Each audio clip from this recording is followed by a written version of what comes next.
Oh, sure. Nardwuar, I just wanted to ask you a couple of questions about punk rock, since we're here at a punk rock show to see the Evaporators here in Victory Square. I'm just wondering, what were some of the venues that you used to go to see punk shows in Vancouver? Maybe some of the long-forgotten venues, the Starfish Room, the Town Pump. Where did you sort of hang out? Where would Nardwuar be when he was, 16, 17, going to see all-ages punk shows? Well, actually, I was in my basement because I was scared to go to the gigs. Most of the gigs, though, my friends went to were at the all-ages locations, like the New York Theater on Commercial Drive, which turned into the Raja, which has now been shut down. There are also gigs at the Arcadian Hall, at the Cambrian Hall, the North Vancouver Rec Centre, all different sort of halls and community centre gigs. I didn't go too much to the Town Pump gigs. I didn't go too much to any of the other gigs. Like, there were gigs also at the Cruel Elephant and stuff like that.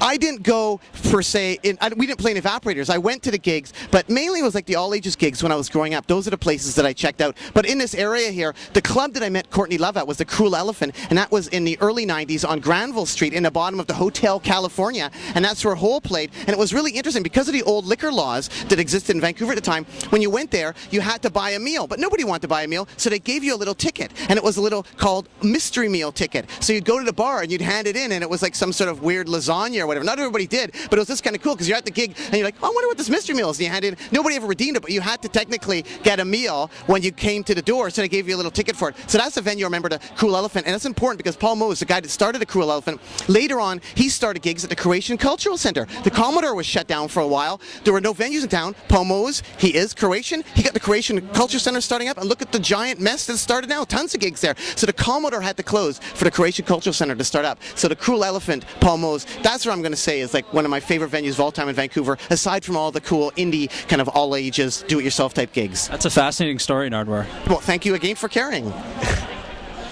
Was your first ever radio show on CITR involving DOA somehow?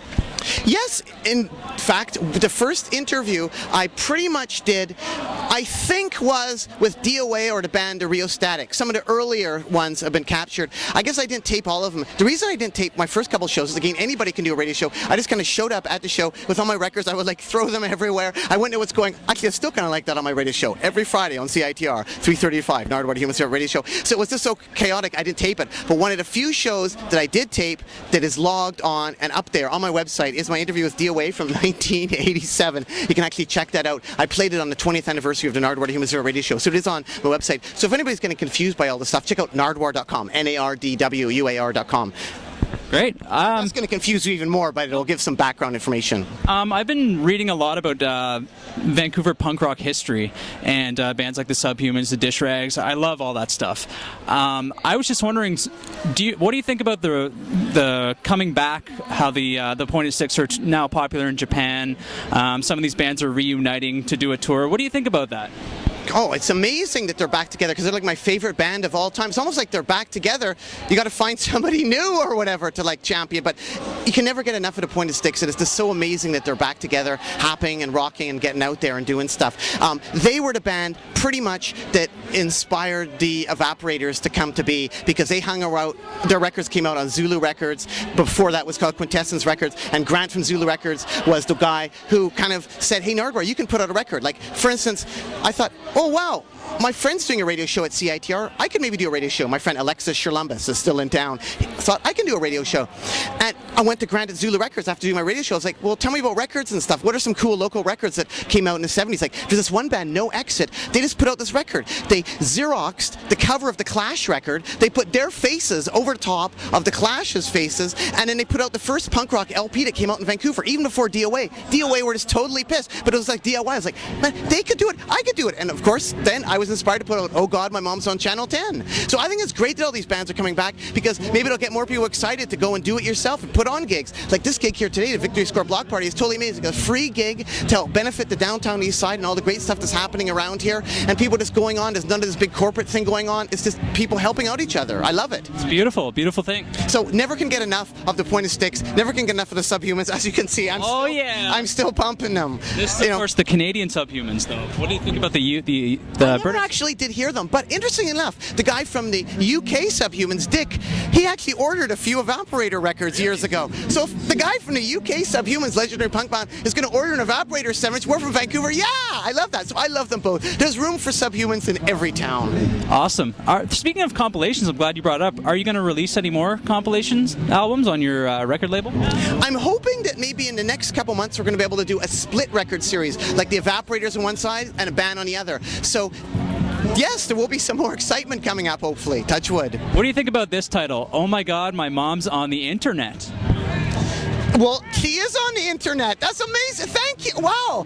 That's what we got to do. We got to update that. Thank you.